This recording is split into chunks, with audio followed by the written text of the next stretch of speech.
Hey guys, what's going on? Hayden Crabtree here, author of this book, Skip the Flip, Secrets the 1% Know About Real Estate Investing. And today's a special video because this video is actually from inside of this book where we talk about how the rules of money have changed. And I believe it's on page 63. If you're reading this book, we're on page 63.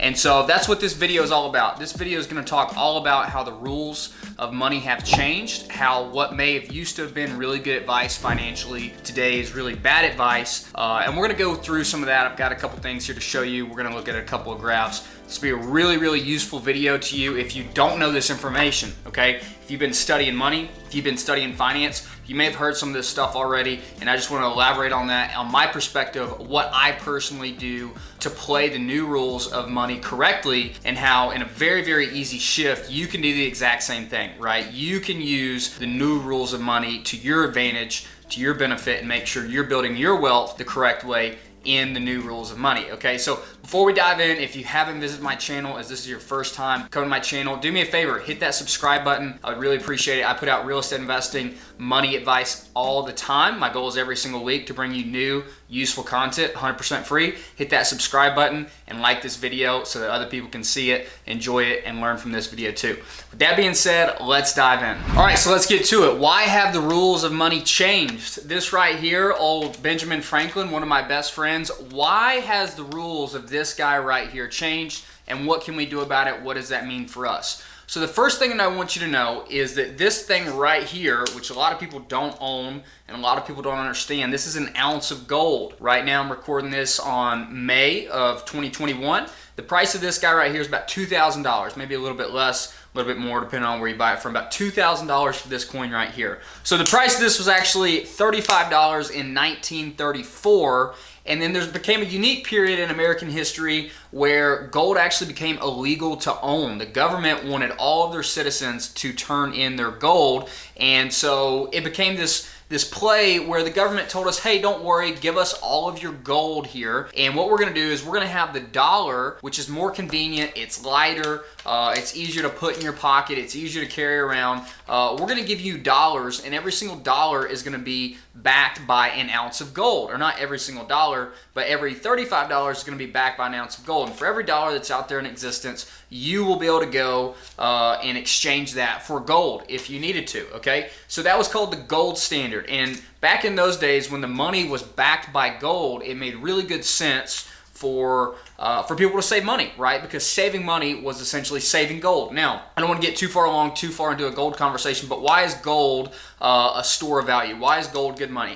Well, gold is an element from the periodic tables, and it's one of the few elements that has the properties that it does, right? Gold never corrodes. Gold is useful. Every single iPhone, if I had my iPhone on me, every single iPhone has gold inside of it. People use gold for jewelry. Gold is used in electronics. Gold has utility, and it has properties that it never ever changes. You can put gold through 2,000 degrees fire for hours on end, and guess what? It's going to be a different shape, but it's still going to have its properties. You could throw gold in the ocean, and gold could sit at the bottom of the ocean for thousands of years, and you could go get it, and it's going to have the same exact properties, the same exact utility, and that's what it needs in order to have a store of value. So what used to be happening is whenever you were saving dollars, you were really saving gold because the dollars was backed by gold, and therefore you were saving something that would always be the same. And then all that changed, right? All that changed around the 1970s whenever we went off of the gold standard. And essentially what happens is the United States dollar was the world's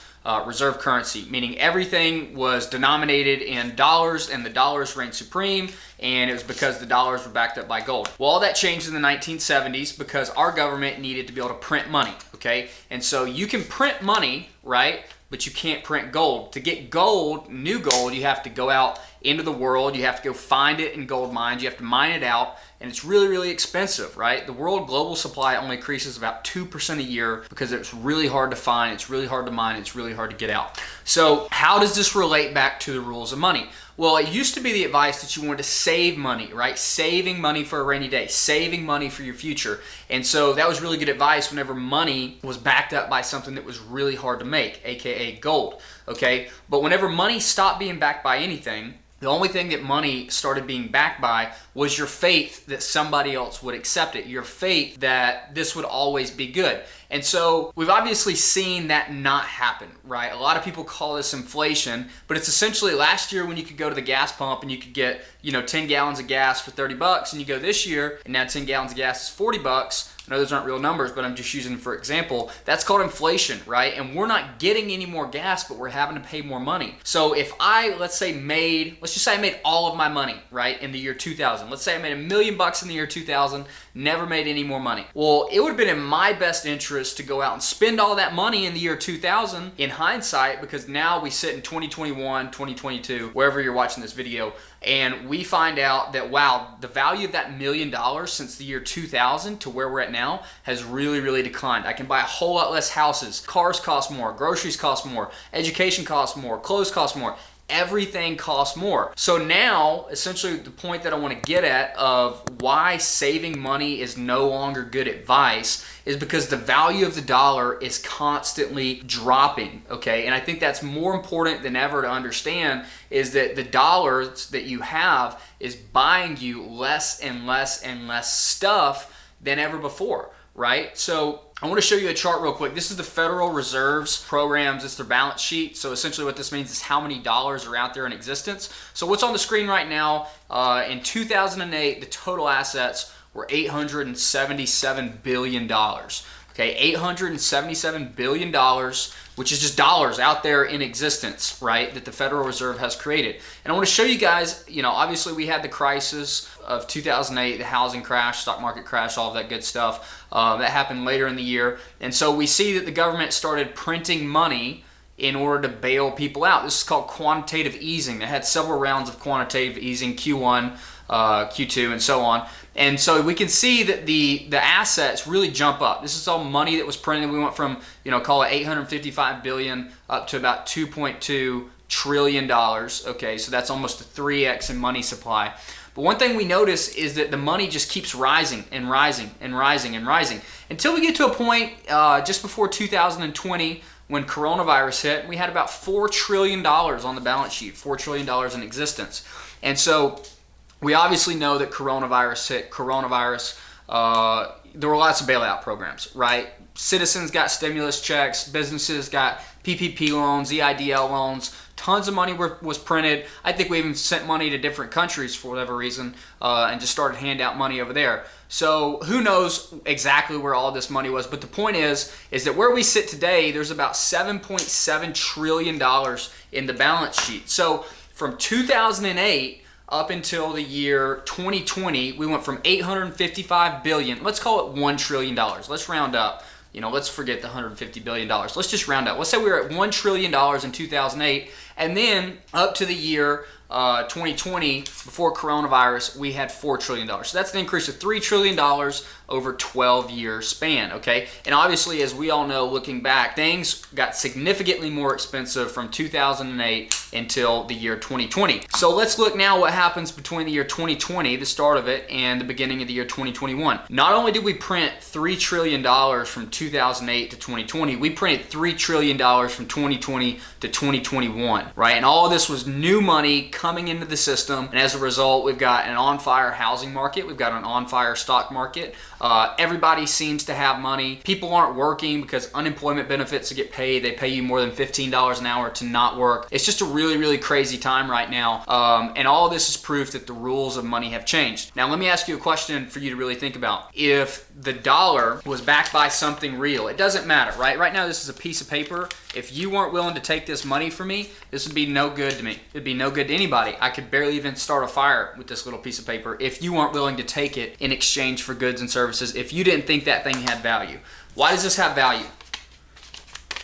This doesn't have any value to itself. It's just a piece of paper, but people are willing to accept it in exchange for real things. So if the dollar, which currently it is not backed by anything, if it was backed by anything, would we have been able to go from, call it $1 trillion in 2008 to call it almost $8 trillion in the year 2021? Would we have been able to make that jump if the dollar was still backed by gold? The answer is absolutely not. We couldn't have found and dug up enough gold in that time frame to create those new dollars, because if the dollars were backed by gold, then we would have had to have found gold each time that we wanted to issue new dollars, to give somebody new dollars because they don't have work, to give some business new dollars because they need a loan, to give a different country dollars to fix whatever problems they have. We would have had to have gone out and mined that gold, but today we don't have to, right? Because the rules of money have changed. The dollar is no longer backed by anything other than our faith in the US government, which take that as you wish, right? I mean, governments have failed before. The United States government has not failed,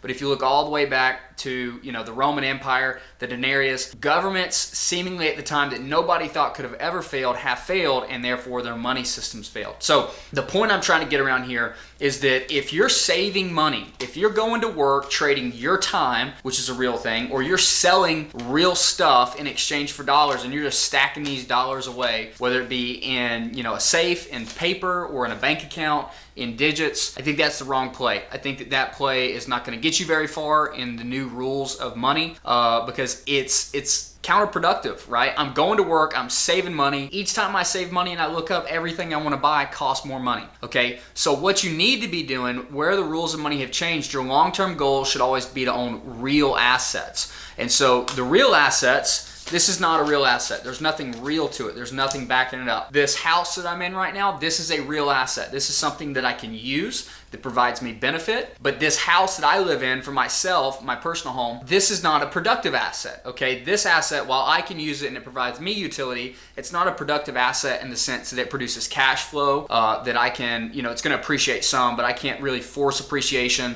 It's not gonna provide me tax benefits. It's not gonna provide utility to other people. And so therefore, I don't think of my house, think of it as a real asset, but I don't think of it as a productive asset. So your long-term goal, if you want to win the inflation battle, is, and we talk about this all in the book, right? That's what this section right here on page 63 is all about, is we want to use debt to acquire real assets that are productive. Okay, so an example for me, I buy storage facilities, but an example for you is you may buy apartments, you may buy retail centers, you may buy businesses, right? Businesses are also real assets. I prefer for my businesses to be real estate investments because I love that business, but you could buy businesses. I'm a big fan of real estate, of course. It could be storage units, apartments, land that people use and pay rent on. It could be a lot of different things. It could be a number of different things. But one of the big keys that you need to understand is that you want to borrow money because the value of that debt is going to go down as inflation occurs, as they print more money, which whenever we look at this chart, I don't see this chart going down anytime soon. Okay, I think this chart is only going to continue to go up and up and up, more money, more money, more money, not backed by gold. So the point, the rules of money has changed.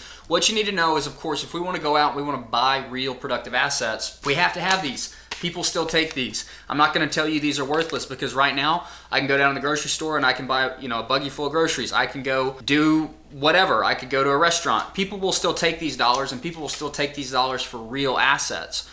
People will still trade me, their apartment buildings for this money. People will still trade me a lot of different things. So the goal is to go to work, to make dollars and stack dollars, and really you have to figure out what your goals are. If you want to go buy homes, I'm a bigger fan, as Skip the Flip, illustrates and tells why, of bigger commercial properties that cost more money. But I'm a fan of buying bigger properties, and sometimes you need anywhere from $100,000, $200,000, $500,000, $1 million to actually go out and buy these properties. So of course you're gonna have to save up money in the meantime. And so however long that may take you, saving $100,000 may take some people 2 years. It may take other people 10 years. It may take other people 20 years. So if you're a person where you think it's gonna take you more than a couple of years in order to save the amount of money you want to save in order to go buy those real assets, what I would suggest, do your own research, do your research on what is right for you, but buying gold or silver with your dollars, okay, is going to be the best way to actually save up until you can convert that gold back into dollars and then use it to buy apartment buildings, real productive assets, and continue to beat that inflation. Because what's going to happen is the gold that you're buying now is going to rise in price as dollars go down in value. So gold, I don't look at gold as an investment. A lot of people want to talk about why gold is a bad investment. Gold is not a good investment. You should buy Bitcoin. You should buy whatever it is. I don't think that that's true, and I don't think that you should look at gold as an investment. What I think you should look at gold as is you should look at gold as wealth insurance. Gold is insurance that you're not going to lose the work that you've done, the value of that work. You're not going to lose the value of that work because you're holding your stored value in dollars. If you're holding your stored value in dollars and they just, like they did last year, push a button and print out $3 trillion, they can't print $3 trillion worth of gold. This is going to go up in price whenever this gets more and more printed. And so if this goes up in price, doesn't really matter. The price is all relative. It's how many dollars it takes. What matters is what I can trade this for, right? So one interesting thing to do would be to track the value of real estate in gold. Doesn't matter about the price of dollars. Track the value of real estate in gold and you'll see that it's much more closely correlated, because if I would have gone out and put in work and I would have bought it, a home in gold or a home in dollars, think about how that's going to continue into the future. These two, gold and homes, they both go up in price over time. Are they both going up in price and up in utility? Has this home that was built in 1961 gotten any better? No. Has this gold that's been in the world, in the universe since 1961 gained any more utility? No. But they've both gone up in price, right? So what we want to do is we want to protect ourselves from the devaluation of the dollar, is essentially what I'm saying. And so that's the new rules of money, right? The new rules of money is save money only to buy real assets that will protect your wealth until you can store enough of these real assets to trade it for a real productive asset, right? Because this is a real asset, but it's not a productive asset. You don't earn any money by holding gold. You just hold purchasing power. So that's extremely important, to hold purchasing power. Now, on the flip side of this, I was going to tell you, if you're somebody who makes a lot of money, which is great, then you need to know that buying gold has transaction costs, right? So if I want to go buy, let's say I make $1 million a year, and I want to go buy, I'm going to save half of that money, and I'm going to put half of that money into a real productive asset. Then if I'm not going to have to store up money for more than, say, a couple years, the transaction fees on gold or on silver can really kind of eat away at that, right? It can be anywhere from, depending on how big of a spread we are in the market, how much demand there is, it can be a couple percentage points, and that can really make a difference. So if you're going to make money and put into assets soon, just be aware that it may not be the best play for you to put it in gold. But if you're somebody, there's nothing wrong with this, if you don't make $1 million a year, if you're gonna have to save for 5 years in order to buy your next real productive asset, then it's very much worth you putting your cash every time you get enough to go buy an ounce of silver, or every time you get enough, an ounce of silver, by the way, right now is like 32 bucks. Okay, I hope this video ages well. An ounce of gold right now, I call it 2,000 bucks. So you can buy silver and it's gonna be the same thing as gold. It's just gonna cost less for you to get it. So every time you save 500 bucks, maybe you wanna go out, you wanna buy, I don't know, what is that, 15, 20 ounces of silver, or maybe you wanna buy some gold every time you save 2,000 bucks, but don't just sit on that cash to sit on that cash, because I guarantee you it's gonna go down in value as time goes on. So whenever we talk about on page 63 right here, why savers are losers, this is all we're saying, right? Savers are losers is because this dollar is no longer a real asset. It's not backed by a real asset. You can't trade it for a real asset. You can right now, but that's going to go down and down and down throughout history. Guaranteed. Just study the history books. There's a great book by E.B. Tucker called Why Gold, Why Now? I just got done reading it. I think it's a great read. I've been buying gold before I read it, but it's just a really great book, so I'd recommend that you guys go out and pick up that book if you want to learn more about gold as a play, as wealth insurance. So I hope you guys found this video valuable. I hope you'll check out some other videos on my channel. If you are coming from Skip to Flip, if you're watching this out of my resources section, I'd love for you to just continue watching more videos in here, more resources, continue your education on this page. Again, hit that subscribe button. Check out some other videos on my channel. And if you hadn't got a copy of Skip to Flip yet, you can do that absolutely free in PDF or audiobook. There'll be a link down in the description, haydencrabtree.com/free book. If you have any questions about gold as wealth insurance, my gold strategy, drop me a comment. Happy to talk about it. In the meantime, go check out some other videos, and I'll see you in the next one.